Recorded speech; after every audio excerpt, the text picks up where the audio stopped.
Hello बच्चों, जय हिंद सभी को। स्वागत है आप सभी का रैंकर एजुकेटर के ऑनलाइन लर्निंग प्लेटफॉर्म पे।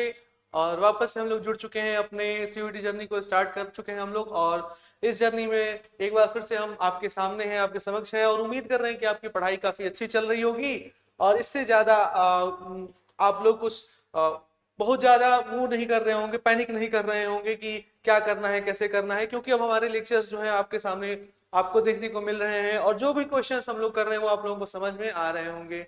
जो भी पुराने बच्चे हैं उनको पता है कि अभी हमारे जीओसी के लेक्चर्स चल रहे हैं। और जो भी नए बच्चे हैं उनको मैं बता दूं कि हमारे यहाँ पे सीयूईटी का प्रिपरेशन स्टार्ट हो गया है, दोनों ही मोड में, ऑफलाइन और ऑनलाइन मोड में। ठीक है।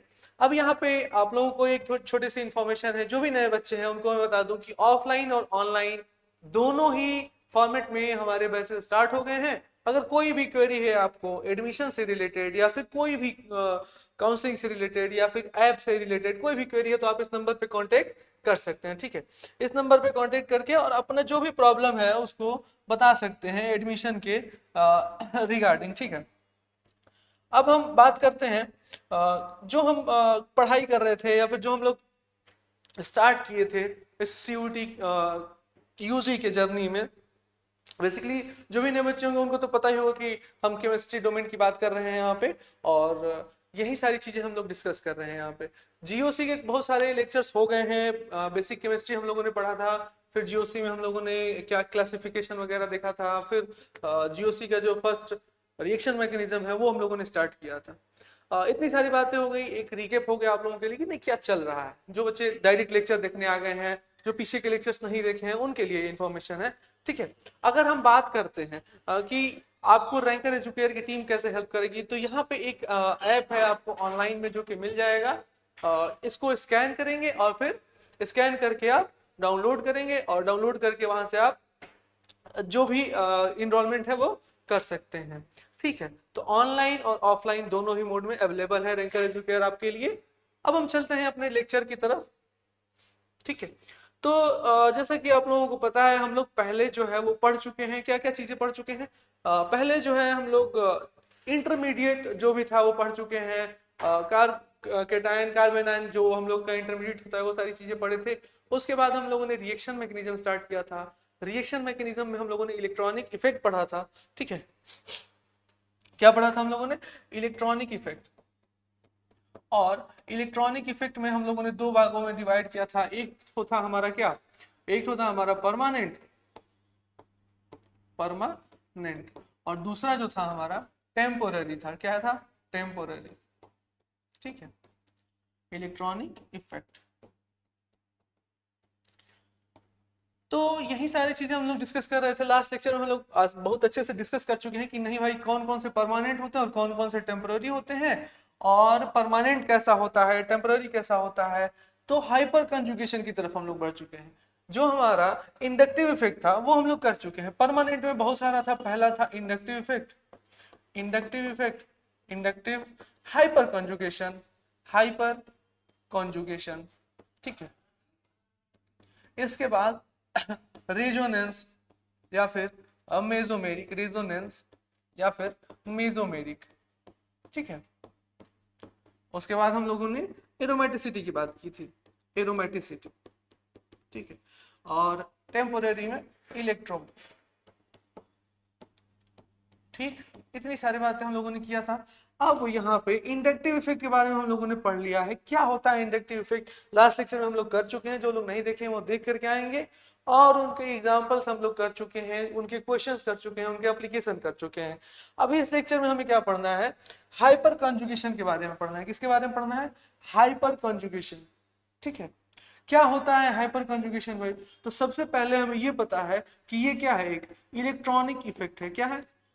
इलेक्ट्रॉनिक इफेक्ट है। ठीक है।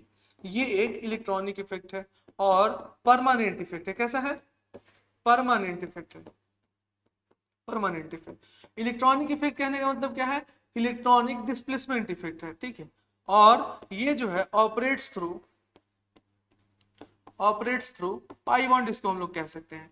जो हमारा इंडक्टिव इफेक्ट था वो क्या था? सिग्मा बॉन्ड के थ्रू ऑपरेट होता था, और ये जो है हमारा पाई बॉन्ड के थ्रू ऑपरेट होता है। ठीक है। तो हम बात करते हैं कि भाई हाइपर कंजुगेशन होता क्या है। हाइपर कंजुगेशन होता क्या है, ये किस बला का नाम है भाई।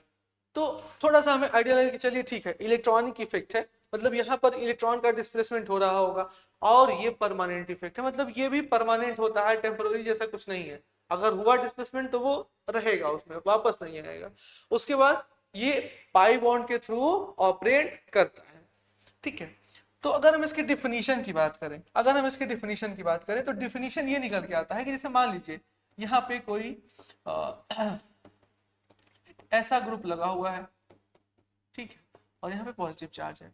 यहाँ पे डिफिनीशन जो इसकी निकल के आती है वो ये कहती है कि अगर कोई भी ग्रुप है ऐसा, कोई भी ऐसा बॉन्ड है, कोई भी ऐसा केमिकल बॉन्ड है जो कि sp3 है, ये जो कार्बन कंपाउंड है इसमें जो ये कार्बन है ना, अगर sp3 है और इसके एडजेसेंट कार्बन जो कि कंजुगेशन में होंगे पाई बॉन्ड के, या फिर वैकेंट पी ऑर्बिटल के, या फिर हाफ फिल्ड पी ऑर्बिटल के, तो वो क्या करेंगे, हाइपर कॉन्जुगेशन करेंगे। डिफिनीशन इसका अगर हम लोग लिख के समझने की कोशिश करें तो ऐसे लिखेंगे कि hyper conjugation when sigma bond of sp3 hybridized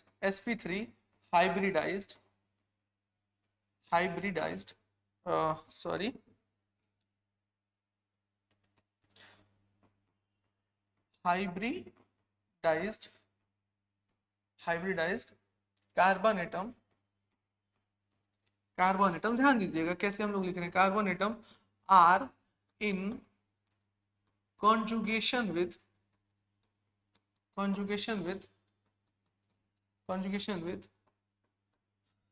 pi bond or half filled p orbital और vacant p orbital। जब भी कभी ऐसा केस होगा तो वहां पे क्या होगा, हाइपर कंजुगेशन होगा। और हाइपर कंजुगेशन में होता क्या है कि यहाँ पे the CH bond, the bond pair electron of CH bond, किसका, CH बॉन्ड will overlap, ठीक है, ओवरलैप विथ, किससे ओवरलैप करेगा, overlap with pi bond half filled और वैकेंट p ऑर्बिटल, ठीक है।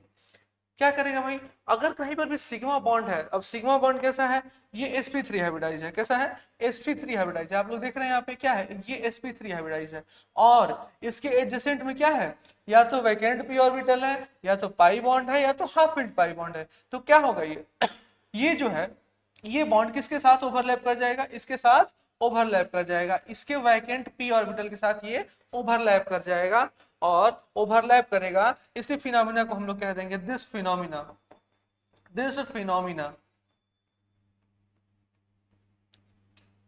Is known as hyper conjugation. इसी phenomena को हम लोग क्या कह देंगे, हाइपर कंजुगेशन कह देंगे, कंजुगेशन, ठीक है। एक बार इस डेफिनेशन को पढ़िए और समझने की कोशिश करिए। क्लियरली दिख रहा है आप लोगों को, लिखा हुआ क्लियरली दिख रहा है, ठीक है।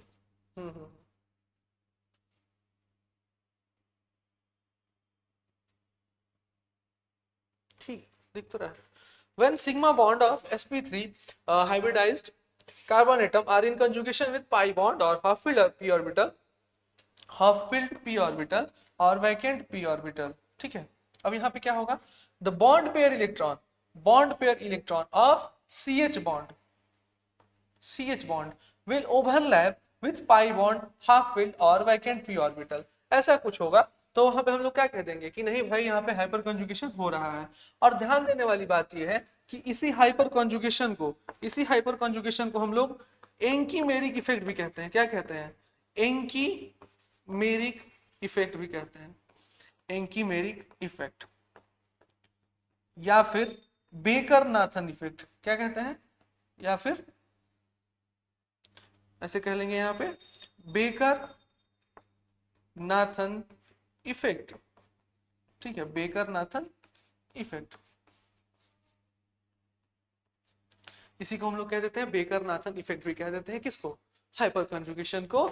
और कुछ कंडीशंस होता है हाइपर कंजुगेशन होने के लिए, वो भी हम लोग अभी देखेंगे। इतना नोट कर लीजिए आप लोग कि हाइपर कंजुगेशन क्या होता है। एक इलेक्ट्रॉनिक इफेक्ट होता है और परमानेंट इफेक्ट होता है, ऑपरेट्स थ्रू पाई बॉन्ड।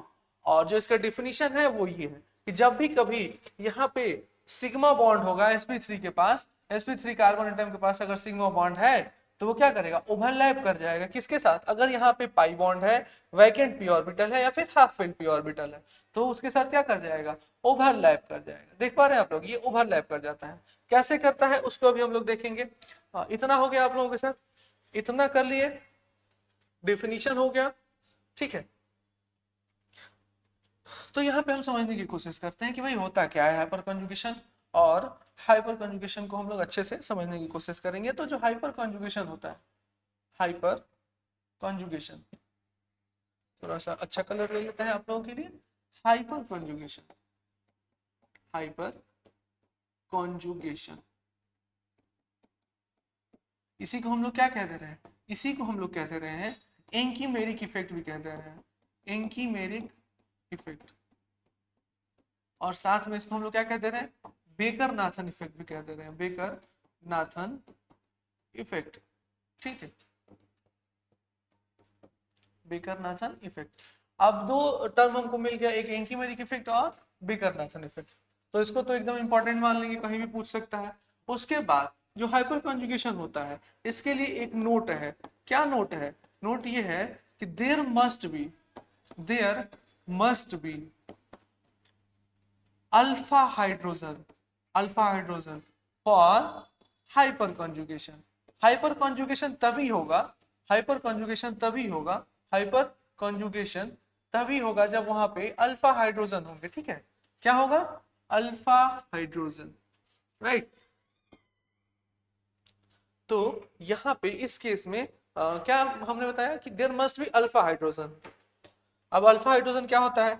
कोई भी कार्बन के पास, कोई भी अल्फा कार्बन के पास में जो हाइड्रोजन होते हैं उनको हम लोग क्या कहते हैं? अल्फा हाइड्रोजन कहते हैं, ठीक है। और दूसरा नोट ये है इसमें कि ये पहला नोट हो गया। दूसरा नोट हो गया कि जो हमारे हाइपर कॉन्जुगेटिंग स्ट्रक्चर होते हैं, हाइपर कॉन्जुगेटिंग स्ट्रक्चर जो होते हैं वो डायरेक्टली प्रोपोर्शनल होते हैं नंबर ऑफ अल्फा हाइड्रोजन के, number of alpha hydrogen. Number of alpha hydrogen के डायरेक्टली प्रोपोर्शनल होता है कौन? हाइपर कॉन्जुगेटिंग स्ट्रक्चर, ठीक है। और ये भी ध्यान देंगे कि जिसमें जितना number of hyper conjugating structure वही ज्यादा स्टेबल हो जाएगा, ठीक है। इसको हम लोग HCS भी लिखते हैं कभी कभी, HCS, ठीक है, शॉर्ट फॉर्म में, कि ज्यादा दिक्कत नहीं होगा हमें पढ़ने में। और ये जो HCS होता है वो डायरेक्टली प्रोपोर्शनल होता है किसके? स्टेबिलिटी के, स्टेबिलिटी, ठीक है, stability of carbocation, carbon ion, free radical, ठीक है। ध्यान देने वाली बात यहाँ पे ये है कि जो भी HCS होता है, HCS मतलब hyper conjugating structure. Hyper conjugation क्या होता है? जब भी कभी किसी भी कंपाउंड में sp3 हाइब्रिडाइज्ड एटम प्रेजेंट है, sp3 हाइब्रिडाइज्ड कार्बन एटम है और उस पे जो बॉन्ड बना हुआ है वो कॉन्जुगेशन में है किसके साथ? पाई बॉन्ड के, या फिर वैकेंट पी ऑर्बिटल, या फिर हाफ फिल्ड पी ऑर्बिटल के, तो उसके साथ ओवरलैप कर जाता है। और इसी फिनोमिना को हम लोग क्या कहते हैं? हाइपर कॉन्जुगेशन कहते हैं। और हाइपर कॉन्जुगेशन में बहुत सारे स्ट्रक्चर्स बनते हैं जिसे हम लोग क्या कहते हैं? हाइपर कॉन्जुगेटिंग स्ट्रक्चर कहते हैं। इसी हाइपर कॉन्जुगेटिंग स्ट्रक्चर को हमें देखना है, इसी हाइपर कॉन्जुगेटिंग स्ट्रक्चर को हमें देखना है। तो अलग अलग कंपाउंड्स में, जैसे अल्कीन में, कार्बोकेटायन में, कार्बोकेटायन में, फ्री रेडिकल में, ये अलग अलग हाइपर कॉन्जुगेटिंग स्ट्रक्चर बनते हैं, उसी को हमें देखना है। तो सबसे पहले हम बात करते हैं कार्बोकेटायन में। किसमें? कार्बोकेटायन में। ये है हमारे पास, और हमें पता है कि यहाँ पे क्या होगा? यहाँ पर क्या होगा? हाइपर कॉन्जुगेशन होगा। क्यों? क्योंकि यहाँ पे जो CH बॉन्ड है ये क्या है? एक हाइब्रिडाइज कार्बन एटम पे बना हुआ है, और हाइब्रिडाइज कार्बन एटम पर है तो क्या होगा? यहाँ पे ओवरलैपिंग होगा, ये बॉन्ड ब्रेक होगा यहाँ से, और यहाँ से कुछ ऐसा बनेगा, ठीक है। यहाँ से H+ बनेगा और डबल बॉन्ड CH और जो ऐसे है, ठीक है। ये वाला बॉन्ड ब्रेक हुआ, क्या हुआ? ये वाला बॉन्ड ब्रेक हुआ और यहाँ पर क्या होगा, बॉन्ड का फॉर्मेशन हो गया, सिंपल। ठीक है, तो एक स्ट्रक्चर बन गया। दूसरा स्ट्रक्चर अगर हम लोग बनाने की कोशिश करें, दूसरा स्ट्रक्चर बनाने की कोशिश करें तो एक स्ट्रक्चर ये भी बन सकता है, एक स्ट्रक्चर ये भी बन सकता है हमारा। ठीक है, तीसरा स्ट्रक्चर अगर हम लोग बनाने की कोशिश करें तो तीसरा स्ट्रक्चर कुछ ऐसा बनेगा, यहाँ पे H+ हो जाएगा, कहीं जाएगा नहीं H+, वहीं पे रहेगा, बस उसका बॉन्ड ब्रेक हो जाएगा। ठीक है, तो हम लोग ध्यान दे रहे हैं, इसके अलावा और कोई स्ट्रक्चर बन पाएगा क्या, नहीं बन पाएगा। हम लोग यहाँ पे देख रहे हैं कि भाई जितने नंबर ऑफ अल्फा हाइड्रोजन है, और नंबर ऑफ अल्फा हाइड्रोजन मतलब ये कार्बोकेटायन है, इससे जुड़ा हुआ जो कार्बन है, इस पे जितने हाइड्रोजन है उसको हम लोग क्या कहेंगे, अल्फा हाइड्रोजन कहेंगे। जो भी हमारा ये कार्बोकेटायन है, फ्री रेडिकल है या फिर जो भी अल्कीन है, उसको उसके बगल वाले कार्बन को हम लोग क्या कहते हैं, अल्फा कार्बन कहते हैं। और उस कार्बन से जितने हाइड्रोजन जुड़े हुए हैं उनको हम लोग क्या कहते हैं, अल्फा हाइड्रोजन कहते हैं। और जितने अल्फा हाइड्रोजन, अभी हम लोगों ने देखा, जितने अल्फा हाइड्रोजन उतने ही उसका हाइपर कॉन्जुगेटिंग स्ट्रक्चर और उतना ही वो स्टेबल। जितने नंबर ऑफ अल्फा हाइड्रोजन उतने ही उसकी हाइपर कॉन्जुगेटिंग स्ट्रक्चर्स होंगे। ये क्या है सब, ये क्या है, HCS है, हाइपर कॉन्जुगेटिंग स्ट्रक्चर है। क्या है, हाइपर कॉन्जुगेटिंग स्ट्रक्चर्स हैं, हाइपर कॉन्जुगेटिंग स्ट्रक्चर्स। ठीक है, स्ट्रक्चर्स, ये हमें ध्यान देना है कि नहीं भाई क्या है हाइपर कॉन्जुगेटिंग स्ट्रक्चर। तो जितने नंबर ऑफ अल्फा हाइड्रोजन कितने हैं, 1 2 और 3, अगर 3 अल्फा हाइड्रोजन है तो इसके पास HCS जो होंगे वो कितने हो जाएंगे, टोटल 3 हो जाएंगे। वो हम लोग बना चुके हैं, 1 2 और 3। ठीक है, ऐसे हम लोग हाइपर कॉन्जुगेटिंग स्ट्रक्चर बनाते हैं। और ये किस केस में है, कार्बोकेटायन के केस में है। वैसे ही किस में बनेगा, हमारे जो अल्कीन्स हैं उसमें भी बनेगा। तो ये हमारा अल्कीन हो गया। ठीक है, अब इस अल्कीन से जुड़ा हुआ जो कार्बन है ये क्या हो गया, अल्फा कार्बन हो गया, अल्फा कार्बन हो गया। और इस कार्बन पे जितने हाइड्रोजन जुड़े हुए हैं वो क्या हो गए, अल्फा हाइड्रोजन हो गए। क्या हो गए, अल्फा हाइड्रोजन हो गए। और इस अल्फा हाइड्रोजन पे हमारा जितने अल्फा हाइड्रोजन है उतना ही उसका HCS बनेगा। क्या बनेगा, उतना ही उसका हाइपर कॉन्जुगेटिंग स्ट्रक्चर बनेगा। इस बात को ध्यान में रखेंगे हम लोग, इस बात से हम लोगों को नहीं भटकना है। ठीक है, ठीक है। तो यहां पे अगर हम इसका हाइपर कॉन्जुगेटिंग स्ट्रक्चर बनाने की कोशिश करें तो क्या बनेगा, पहला तो हमें ये बन जाएगा, ये। ठीक है, CS2 और यहाँ पे क्या आ जाएगा, माइनस चार्ज आ जाएगा। ठीक है, ये वाला बॉन्ड किधर शिफ्ट हो जाएगा, इधर शिफ्ट हो जाएगा, ये वाला यहाँ पे आ जाएगा। और जिसकी वजह से क्या होगा, यहाँ पे हाइपर कॉन्जुगेशन होगा। एक हाइपर कॉन्जुगेटिंग स्ट्रक्चर हो गया। वैसे ही दूसरा हाइपर कॉन्जुगेटिंग स्ट्रक्चर हम लोग बना सकते हैं, ये हो गया। ठीक है, ठीक, ये दूसरा हो गया। तीसरा अगर हम लोग बनाने की कोशिश करें तो यहाँ पे ऐसे बन जाएगा तीसरा हाइपर कॉन्जुगेटिंग स्ट्रक्चर इसका। ठीक है, ये जो है इसको करेंगे यहाँ से इरेज और यहाँ पे इसको जोड़ देंगे। ठीक है, यहाँ पे ये इसका हाइपर कॉन्जुगेटिंग स्ट्रक्चर बन गया। ठीक, ये हो गया हमारा हाइपर कॉन्जुगेटिंग स्ट्रक्चर। ये टोटल HCS कितने बन गए, HCS कितने बन गए, टोटल 3। क्योंकि जो हमारे नंबर ऑफ अल्फा हाइड्रोजन थे, नंबर ऑफ अल्फा हाइड्रोजन थे वो कितने थे, वो नंबर ऑफ अल्फा हाइड्रोजन थे 3। तो इसलिए इसमें कितना HCS बना, 3। ठीक है, जितने नंबर ऑफ अल्फा हाइड्रोजन उतने उसके HCS। ये किस केस में हुआ, अल्कीन के केस में हुआ। चलिए, कार्बोकेटायन हो गया, अल्कीन हो गया। अब हम बात कर लेते हैं फ्री रेडिकल का। थर्ड केस है हमारा, 3 केस हम लोग पढ़ रहे हैं, पहला कार्बोकेटायन का, दूसरा अल्कीन का और तीसरा फ्री रेडिकल का। ठीक है, ध्यान दीजिएगा कहीं इधर उधर जाने की जरूरत नहीं है, और पेशेंस बना के रखना है हम लोगों को। और ये कोशिश करना है कि जो हम लोग GOC पढ़ रहे हैं उसको एकदम बेसिक से उठा करके और एकदम अपर लेवल तक जाना है। ठीक है, इधर उधर बातें नहीं करनी है, कहीं भी भटकना नहीं है हमें। ठीक है, समझ रहे हैं आप लोग, तो ऐसे करना है। उसके बाद जब हम लोग फ्री रेडिकल की तरफ जाते हैं तो इस केस में भी अल्फा हाइड्रोजन कितना है, ये हमारा फ्री रेडिकल है, ये हमारा फ्री रेडिकल है। इससे जुड़ा हुआ कार्बन अल्फा कार्बन, इससे जुड़ा हुआ हाइड्रोजन अल्फा हाइड्रोजन। तो जब टोटल नंबर ऑफ हाइड्रोजन यहाँ पे कितने हो गए, टोटल अल्फा हाइड्रोजन कितने हो गए, 3। तो HCS कितना होगा, HCS कितना होगा, 3 होगा। इसको बनाने की कोशिश करिएगा आप लोग, इसको बनाने की कोशिश करिएगा आप लोग। जैसे पीछे हम लोग कार्बोकेटाइन का बनाया सेम वैसे ही बनेगा, इसमें अल्कीन का बनाया है वैसे ही इसमें भी बनेगा। ठीक है। तो अभी तक हम लोग जीओसी में इंडक्टिव इफेक्ट खत्म कर चुके हैं और अभी हम लोग हाइपर कंजुगेशन का धागा खोल रहे हैं। ठीक है, हाइपर कंजुगेशन एकदम रगड़ देंगे। ठीक है, हाइपर कंजुगेशन कुछ नहीं बचेगा इसमें। हाइपर कंजुगेशन क्या है? जब कभी भी हमें sp3 हाइब्रिडाइज्ड कार्बन एटम दिखा और उसके बगल में कहीं पे पाई बॉन्ड मिल गया या फिर वैकेंट पी ऑर्बिटल मिल गया, हाफ फिल्ड पी ऑर्बिटल मिल गया, तो वहां पे क्या करा देंगे हम लोग? ओवरलैपिंग करा देंगे। जैसे यहाँ पे इस हाइड्रोजन का ओवरलैपिंग हो जा रहा है।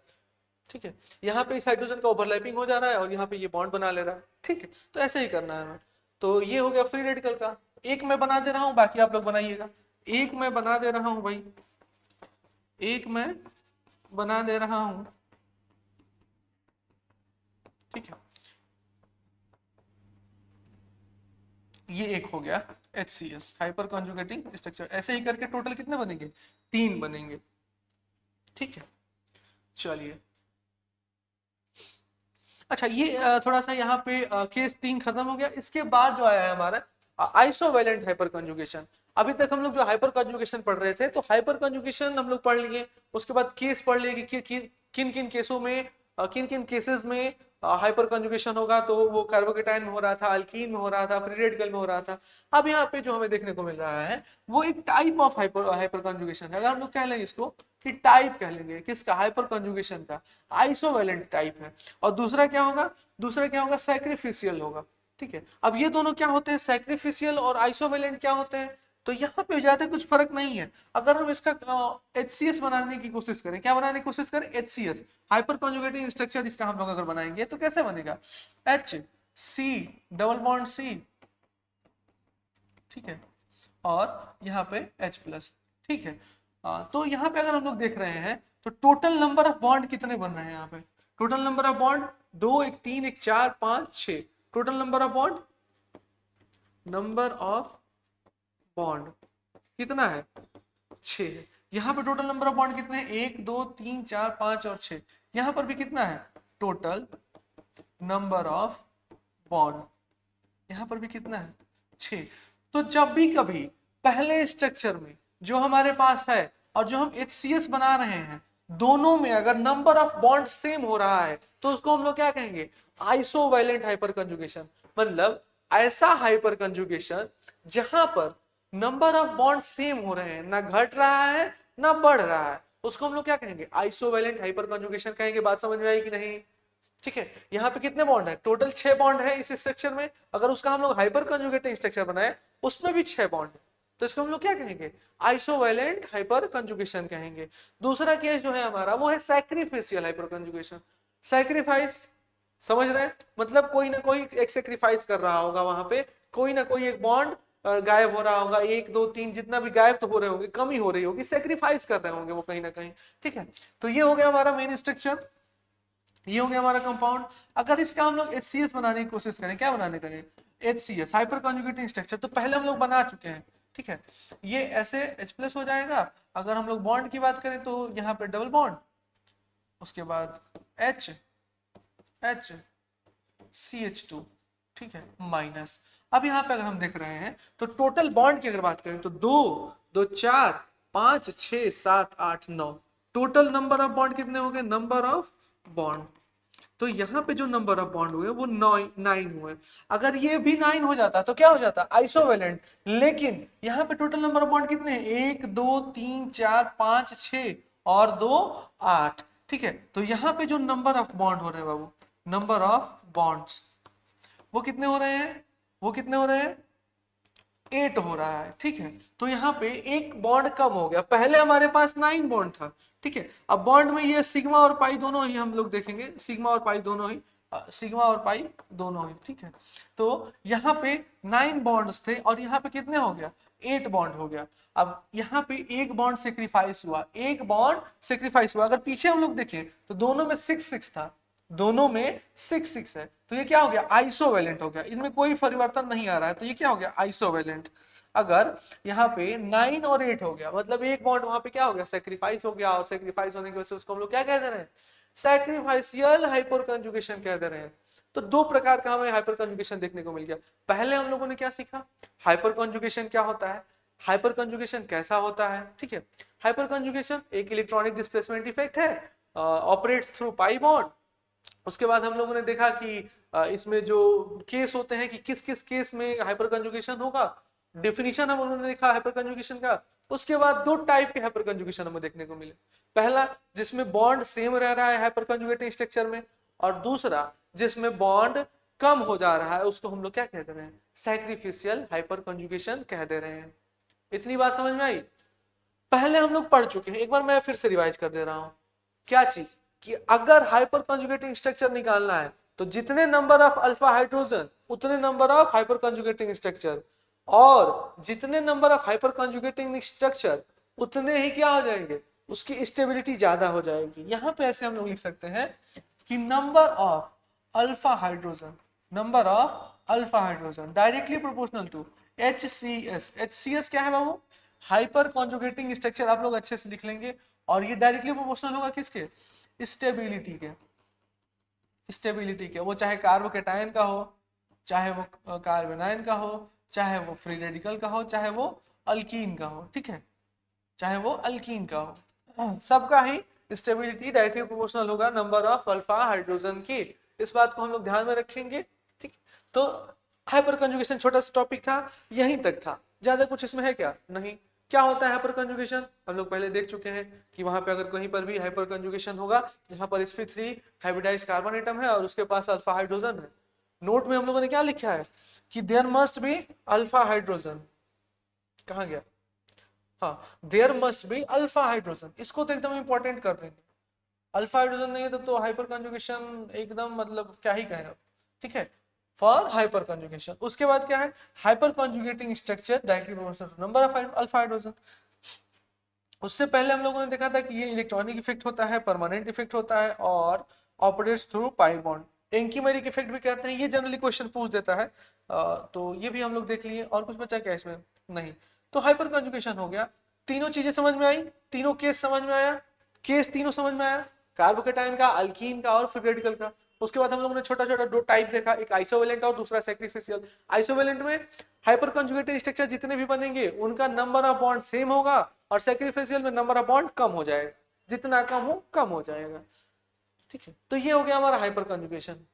अब इसके बाद हमें कुछ क्वेश्चंस करने, कुछ एग्जांपल करने हैं, ताकि हमारा पता चल जाए कि नहीं हम कितना हाइपर कंजुगेशन सीखे हैं, या फिर हाइपर कंजुगेशन जो स्ट्रक्चर हम लोग बनाते हैं वो बना पाएंगे कि नहीं बना पाएंगे, ठीक है।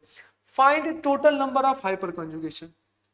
तो नंबर ऑफ हाइपर कंजुगेशन के हम लोगों ने अभी देखा, नंबर ऑफ HCS के लिए हम लोगों ने क्या देखा, directly proportional to number of alpha hydrogen, ठीक, directly proportional to number of alpha hydrogen. अब यहाँ पे ये कार्बोकेटायन है, इसके बगल वाला जो कार्बन होगा वो अल्फा कार्बन होगा, अल्फा होगा, ये भी अल्फा होगा, ठीक है, दोनों ही क्या है, अल्फा है। और इन दोनों कार्बन पे जितने हाइड्रोजन होंगे वो क्या होंगे, अल्फा हाइड्रोजन होंगे। तो यहाँ पे अगर अल्फा हाइड्रोजन की हम लोग बात करें तो कितने हो जाएगा, 3 हाइड्रोजन यहाँ पे और 2 हाइड्रोजन यहाँ पे, टोटल 5, टोटल 5। तो यहाँ पे HCS जो आएगा, HCS वो कितने आ जाएंगे, 5 आ जाएंगे। हाइपर कंजुगेटिंग स्ट्रक्चर इस केस में कितना हो जाएगा, 5। दूसरे वाले केस में कार्बोकेटाइन यहाँ पे है, इसके बगल वाले कार्बन को हम लोग अल्फा कार्बन कहते हैं, इसको बीटा कहेंगे, और अल्फा कार्बन पे जितने हाइड्रोजन उसको हम लोग क्या कह देते हैं, अल्फा हाइड्रोजन। तो अल्फा हाइड्रोजन यहाँ पे कितने हैं, 2 हैं। तो इसका HCS कितना हो जाएगा, इसका HCS जो होगा वो भी कितना हो जाएगा, 2 हो जाएगा, ठीक। इसके बाद आते हैं हम लोग तीसरे क्वेश्चन में। तो तीसरे क्वेश्चन में कार्बोकेटाइन है और इसके बगल में जितने भी कार्बन है वो क्या हो जाएंगे, अल्फा कार्बन हो जाएंगे। तो अल्फा हाइड्रोजन टोटल कितने होंगे, 3 हाइड्रोजन यहाँ पे, 3 यहाँ पे, 3 3 6 और 2 हाइड्रोजन यहाँ पे, तो टोटल 8 अल्फा हाइड्रोजन। और जिसकी वजह से जो इसका HCS आएगा बाबू वो कितना हो जाएगा, 8 हो जाएगा। चौथे क्वेश्चन में क्या होगा, यहाँ पे कार्बोकेटाइन है, कहाँ पे है, यहाँ पे कार्बोकेटाइन है, तो ये भी अल्फा हाइड्रोजन हुआ, ये भी सॉरी ये भी अल्फा कार्बन हुआ, ये भी अल्फा कार्बन हुआ और ये भी अल्फा कार्बन हुआ। तो टोटल अल्फा हाइड्रोजन कितने हो जाएंगे, इन तीनों कार्बन पे जितने हाइड्रोजन है वो टोटल इसके अल्फा हाइड्रोजन हो जाएंगे। वो किसके बराबर होगा, 3 2 5 और 1 6। यहाँ पे 1 हाइड्रोजन है, यहाँ पे 2 हाइड्रोजन है और यहाँ पे 3 हाइड्रोजन है। तो इसका HCS भी क्या हो जाएगा, HCS क्या हो जाएगा, 6 हो जाएगा। ऐसे हम लोग कैलकुलेट करते हैं number of hyper conjugating structure. Question direct पूछेगा, कोई एग्जांपल दे देगा और उसमें पूछ लेगा कि हाइपर कॉन्जुगेटिव स्ट्रक्चर कितना है, तो सीधे सीधे हम लोग क्या देखेंगे, अल्फा हाइड्रोजन देखेंगे। अल्फा हाइड्रोजन जितना हमें दिखा उतना उसका क्या हो जाएगा, हाइपर कॉन्जुगेटिव स्ट्रक्चर। एकदम आसान है, क्या है, एकदम आसान है।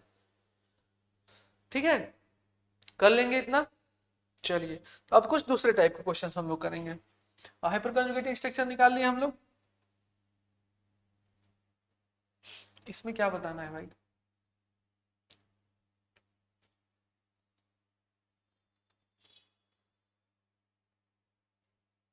अच्छा चलिए भाई, इनमें बतानी है स्टेबिलिटी बतानी है, क्या बताना है, स्टेबिलिटी बतानी है। इन अल्कीन स्टेबिलिटी, यहाँ पे इसको ऐसे भी लिख सकते हैं हम लोग, एग्जाम्पल है स्टेबिलिटी का, किसका, स्टेबिलिटी बतानी है भाई। किसकी स्टेबिलिटी सबसे ज्यादा होगी, किसकी स्टेबिलिटी सबसे ज्यादा होगी, तो मैंने बताया था नंबर ऑफ अल्फा हाइड्रोजन देख लो, स्टेबिलिटी हमें पता चल जाएगा। देखो तब तक मैं थोड़ा सा जल ग्रहण कर लेता हूँ। जल ही जीवन है, किसी ने कहा था जल ही जीवन है। ठीक है, तो आप लोगों के सामने तो नहीं पियेंगे हम। ठीक है,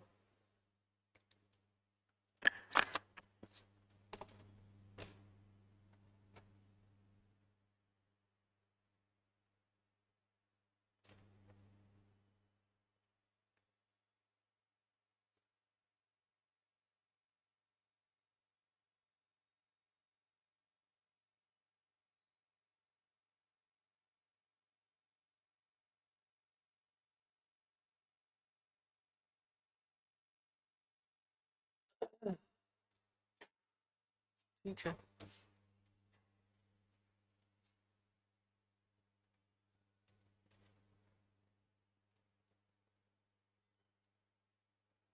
कुछ तो गड़बड़ लग रहा है।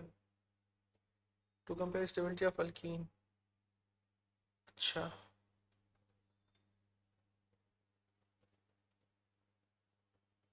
ठीक है, यही आप लोगों को दिया गया है।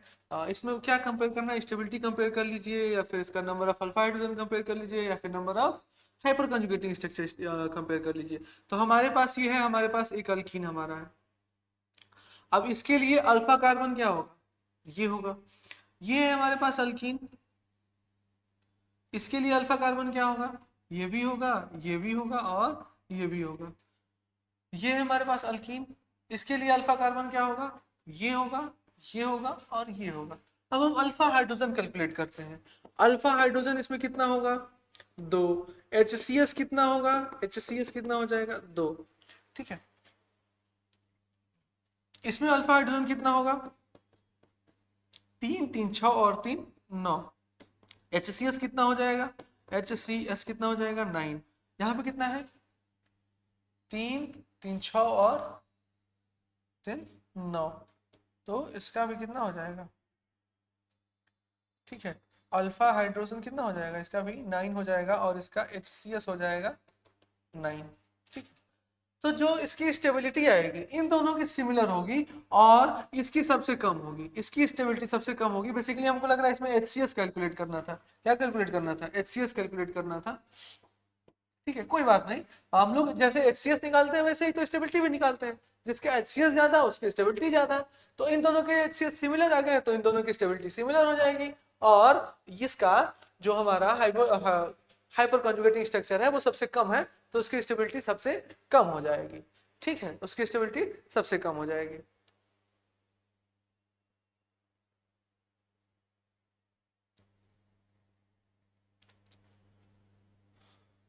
ठीक है, चलिए भाई, अगर इसका सिमिलर आ गया तो सिमिलर कर देंगे, उसमें क्या है। हालांकि मैं जो क्वेश्चन दिया था उसमें शायद यहाँ पे एक और था, कोई बात नहीं, जो क्वेश्चन मिला है उस क्वेश्चन से ही करना है। क्वेश्चंस गलत नहीं है, कॉन्सेप्ट हमारा लगना चाहिए, कॉन्सेप्ट लगा, क्वेश्चन बना, आंसर आएगा। ठीक है, चलिए भाई आगे बढ़ते हैं, कहाँ गया, अगला क्वेश्चन है। अब यहाँ पे थोड़ा सा ये गड़बड़ हो गया है, अल्कीन यहाँ पे नहीं लिखना चाहिए था। ये है हमारे पास फ्री रेडिकल, फ्री रेडिकल है हमारे पास। ठीक है, इनमें हमें बताना है, और इनमें हमें बताना है HCS कितना होगा, HCS का नंबर बताना है। तो कैसे निकालेंगे, नंबर ऑफ अल्फा हाइड्रोजन निकाल लेंगे। ये है रेडिकल, ये है अल्फा कार्बन, ये है अल्फा कार्बन, ये है अल्फा कार्बन। तो अल्फा हाइड्रोजन कितने हो जाएंगे 9। HCS कितना हो जाएगा 9। आसान है कि नहीं, एकदम हलवा की तरह हो रहा है कि नहीं। यहाँ पे अल्फा कार्बन ये है तो अल्फा हाइड्रोजन कितना हो जाएगा 2, और HCS कितना हो जाएगा HCS। HCS मतलब हाइपर कॉन्जुगेटिंग स्ट्रक्चर। यहाँ पे ये है रेडिकल, ठीक है, तो ये हो गया अल्फा कार्बन, ये सब तो बीटा होंगे, ये सब तो बीटा होंगे। अल्फा हो गया हमारे पास 2। अब अल्फा हाइड्रोजन अगर कैलकुलेट करें तो यहाँ पे 2 हाइड्रोजन, यहाँ पे 2 हाइड्रोजन, टोटल 4 हो गए। तो HCS जो हमारा आएगा, HCS जो आएगा वो कितना हो जाएगा 4 आएगा। तो HCS निकाल लिए।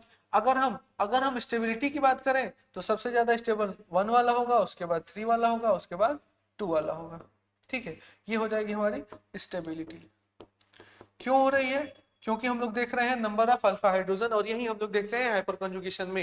हाइपर कंजुगेशन में नंबर ऑफ अल्फा हाइड्रोजन ही देखते हैं और number of hyper conjugating structure ही देखते हैं। समझ में आया?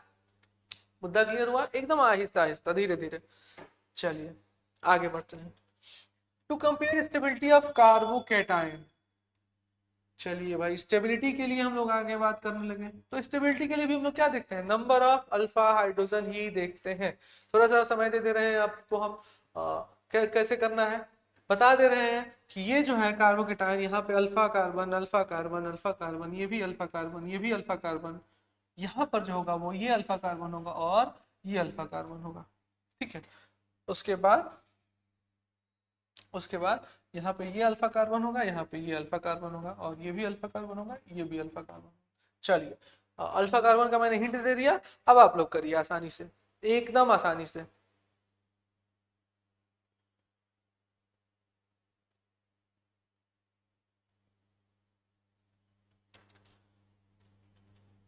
ठीक है, हो जाएगा, आसान है।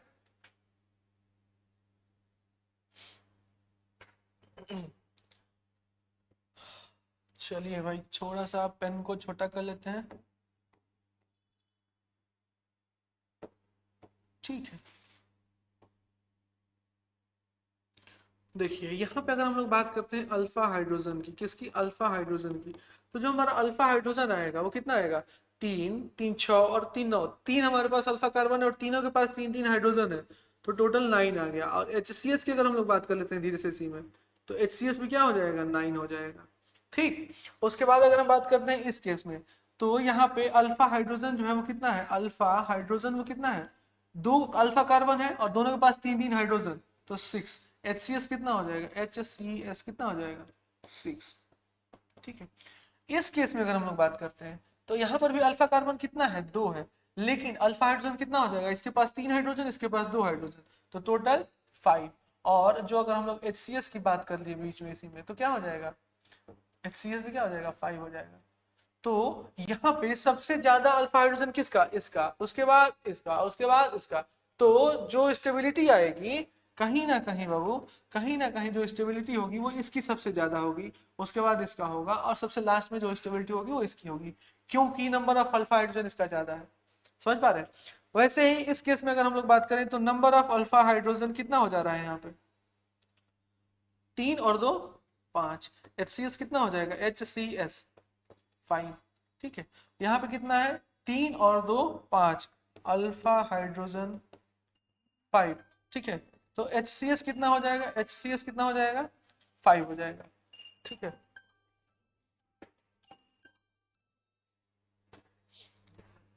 तो यहाँ पे हमें देखने को मिल रहा है कि अल्फा हाइड्रोजन और HCS दोनों ही सिमिलर हो गया। तो क्या क्या ये दोनों सेम होंगे या फिर स्टेबिलिटी दोनों की सेम होगी? क्या स्टेबिलिटी सेम होगी जब दोनों सेम आ गए? तो नहीं, जो बाकी का ग्रुप इसके साथ में लगा हुआ है उसको भी हम लोग कंसीडर करेंगे, उसको भी हम लोग कंसीडर करेंगे। ठीक है, यहाँ पे लगा हुआ है फ्लोरीन और यहाँ पे लगा हुआ है NO2, और दोनों को ही हम लोग जानते हैं कि दोनों ही -I ग्रुप होते हैं। क्या होते हैं? दोनों ही -I ग्रुप होते हैं। ठीक है, फ्लोरीन भी -I होता है और NO2 भी क्या होता है? -I होता है। ठीक है, लेकिन जब स्टेबिलिटी की बात आएगी तो स्टेबल ये ज्यादा हो जाएगा, चूंकि ये -I ज्यादा है तो ये स्टेबिलिटी को डिस्टर्ब करेगा, इलेक्ट्रॉन को अपनी तरफ विड्रॉ करेगा, तो क्या हो जाएगा? वो कम स्टेबल हो जाएगा और यहाँ पे फ्लोरीन जो है वो ज्यादा स्टेबल हो जाएगा। नोट कर लीजिए इसको, ध्यान से समझ के नोट करिएगा, ठीक है, जल्दीबाजी नहीं करना है।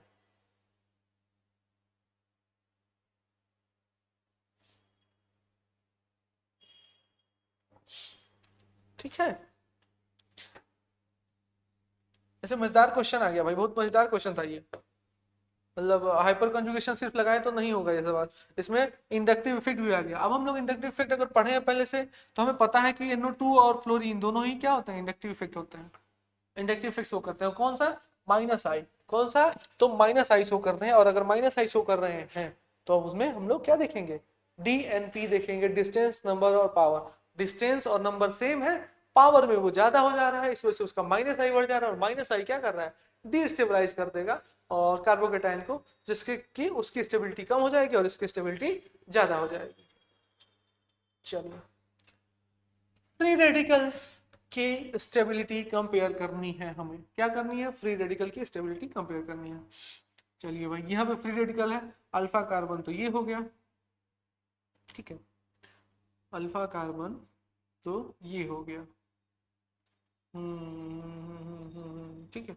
और यहाँ पे अगर अल्फा कार्बन की बात करें तो ये भी हो गया, ये भी हो गया, ये भी हो गया। तो टोटल यहाँ पे अल्फा हाइड्रोजन की अगर हम लोग बात करें तो वो हो गया 1। और यहाँ पे अगर अल्फा हाइड्रोजन की हम लोग बात करते हैं तो कितना हो जाएगा, 3 2 5 2 7, ठीक है। तो जिसका ज्यादा अल्फा हाइड्रोजन उसकी ज्यादा स्टेबिलिटी। वैसे ही इस केस में होगा, यहाँ पे alpha carbon alpha carbon alpha carbon alpha carbon alpha carbon alpha carbon. अब क्या होगा यहाँ पे, अल्फा कार्बन अल्फा हाइड्रोजन कितने होंगे, 3 3 6 2 8, ठीक है। यहाँ पे अल्फा हाइड्रोजन 3 3 6 3 3 6 और 2 8, दोनों में भाई आ गया अल्फा हाइड्रोजन 8, अल्फा हाइड्रोजन दोनों में 8 आ गया। आप देखेंगे ग्रुप कौन सा लगा हुआ है, ठीक है। तो यहाँ पे जो ग्रुप लगा हुआ है वो है CH3, और यहाँ पे जो ग्रुप लगा हुआ है ये क्या लगा हुआ है, CH2 CH3 लगा हुआ है, ठीक है, ठीक है। तो यहाँ पे जो स्टेबिलिटी होगी वो इसकी ज्यादा हो जाएगी, क्योंकि ये ज्यादा +I लगाएगा, ठीक है, +I ज्यादा लगाएगा, तो यहाँ पे क्या हो जाएगा, ये वाला ज्यादा रेडिकल स्टेबल हो जाएगा। क्यों स्टेबल हो जा रहा है, क्योंकि ये +I ज्यादा लगा रहा है, ठीक है, ये +I ज्यादा लगा रहा है, इस वजह से ये ज्यादा स्टेबल हो जा रहा है। ध्यान से दोनों को समझिएगा। अल्फा हाइड्रोजन काउंट कर ले रहे हैं हम लोग, अल्फा हाइड्रोजन अगर हमें सेम मिल जा रहा है तो हम लोग क्या देख रहे हैं कि क्या कहीं इंडक्टिव इफेक्ट वगैरह तो नहीं लग रहा है, क्या कहीं कुछ और इफेक्ट तो नहीं लग रहा है, ठीक है। तो ऐसे हम लोग करेंगे, ठीक।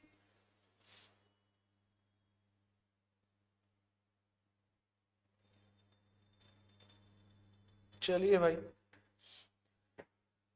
हम्म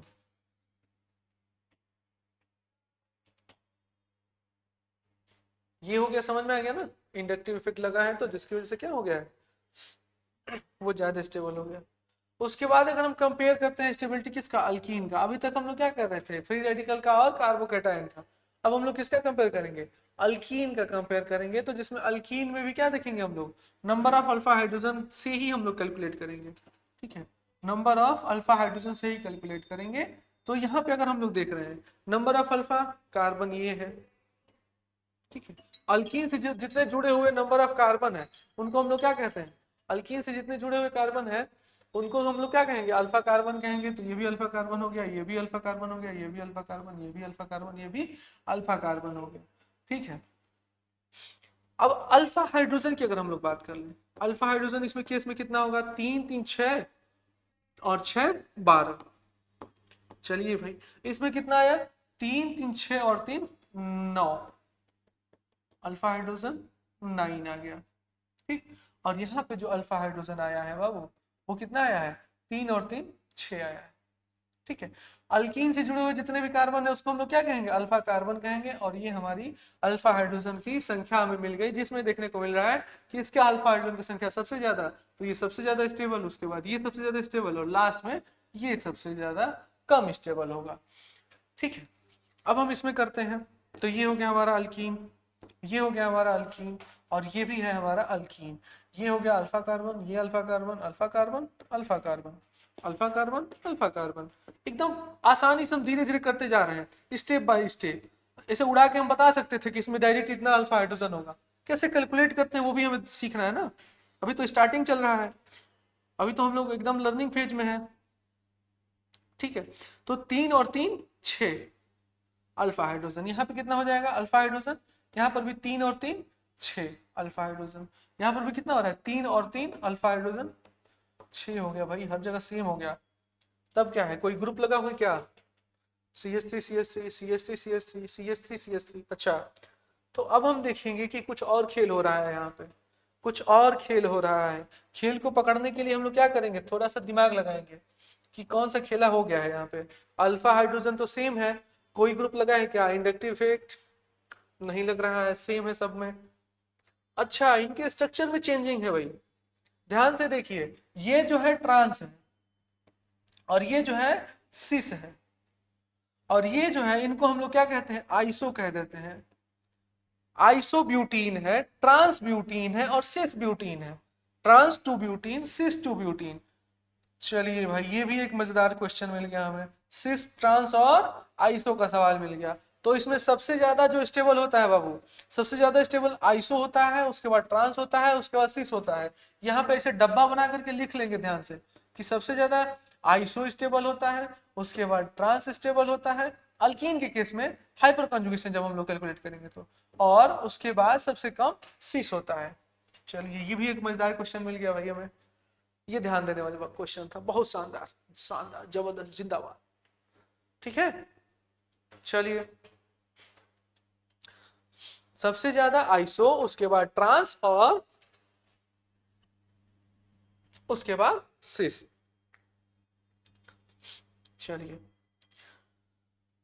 ये एक क्वेश्चन है हमारे पास, ये एक क्वेश्चन है, आखिरी क्वेश्चन इस स्लाइड का। और इसको हम लोग कैसे करेंगे, इसमें एक कोई बॉन्ड मिसिंग है क्या, ये बॉन्ड यहाँ पे होगा, यहाँ पे एक ठो बॉन्ड होगा। ठीक है, अब करिए आप लोग। चलिए, यहाँ पे अल्फा हाइड्रोजन की अगर हम लोग बात करें तो ये हो गया हमारा अल्कीन, ठीक है, और ये हो गया अल्फा कार्बन, ये भी हो गया अल्फा कार्बन, और ये भी हो गया अल्फा कार्बन, और ये हो गया हमारा अल्कीन ये वाला। ठीक है, इसमें अल्फा कार्बन ये हो गया, अल्फा कार्बन ये हो गया। अब अल्फा हाइड्रोजन की अगर हम लोग बात करें तो इसमें 3 2 5 और 2 7। ठीक है, इसमें अगर अल्फा हाइड्रोजन की हम लोग बात करें तो कितना हो जाएगा, 2 और 2 4।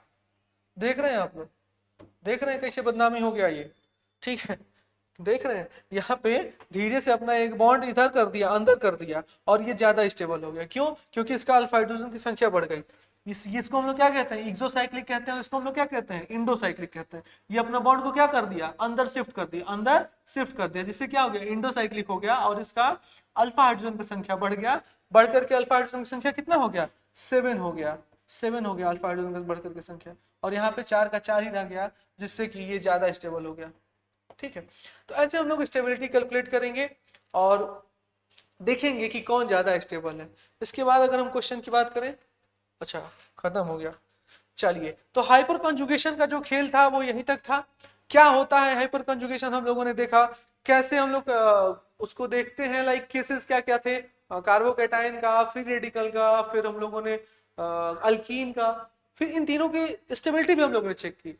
कुछ करना नहीं है, हाइपर कंजुगेशन में सिर्फ अल्फा हाइड्रोजन देखना है, जितने नंबर ऑफ अल्फा हाइड्रोजन उसकी उतनी ज्यादा हाइपर कंजुगेटिंग स्ट्रक्चर और उतने ही ज्यादा उसकी स्टेबिलिटी, बस। हाइपर कंजुगेशन एंकीमेरिक इफेक्ट और बेकर-नाथन इफेक्ट के नाम से भी जाना जाता है। ये सारी चीजें आपको बस दिमाग में थोड़ी सी बना के रखनी है, ठीक है। और कहीं पर भी हाइपर कंजुगेशन होगा वहां पे अल्फा हाइड्रोजन मस्ट, ठीक। तो इतने क्वेश्चंस हैं, प्रैक्टिस करते रहिए, आगे भी और सेशन होता रहेगा, ज्वाइन करते रहिए, सेशन को लाइक करते रहिए, सब्सक्राइब करते रहिए। तब तक ये कुछ इन्फॉर्मेशन है जो नए बच्चे जुड़े हैं हमारे साथ उनके लिए, कि आप रैंकर्स एजुकेटर के साथ जुड़ करके कुछ स्पेशल बुक्स हैं यहाँ से आप ले सकते हैं और अपनी तैयारी में मदद के लिए इनको कंसीडर कर सकते हैं, ठीक है। यहाँ पे मैं इतना ही कहूंगा कि जो भी आप लोग कर रहे हो मेहनत से करो, मन लगा के करो। जो भी यहाँ से कंटेंट डिलीवर किया जा रहा है उसको समझने की कोशिश करो कि नहीं ये क्या है। और मैं जो क्वेश्चंस कराता हूँ ना, मैं कोशिश करता हूँ कि एकदम डीप कराया जाए। ऐसा नहीं है कि मतलब कोई क्वेश्चन बता दे, उड़ा दे, फिर चल दिए, ठीक है। ऐसा नहीं कि उसमें बता दे कि नहीं भाई ये क्वेश्चन है, इसमें अल्फा हाइड्रोजन इतना होगा। कहाँ से अल्फा हाइड्रोजन इतना हो रहा है, कैलकुलेट करना सीखना है ना हमें अभी तो, ऐसा थोड़ी कि हम सैंपल पेपर सॉल्व कर रहे हैं, नहीं ना, सीख रहे हैं, अच्छे से सीखेंगे, ठीक है। और जीओसी का लेक्चर है ये, ध्यान देने वाली बात यह है कि आगे भी और लेक्चर्स आएंगे। अभी तक हम लोग जीओसी का जितना भी कर चुके हैं, इंडक्टिव इफेक्ट और हाइपर कंजुगेशन कर चुके हैं। इसके बाद फर्दर आपको इन्फॉर्मेशन दिया जाएगा कि कौन सा टॉपिक स्टार्ट होगा, ठीक है। मिलते हैं हम लोग अगले क्लास में और इसी चैनल पे इसी समय। तब तक के लिए धन्यवाद, जय हिंद, टेक केयर, पढ़ाई करते रहिए मन लगा के।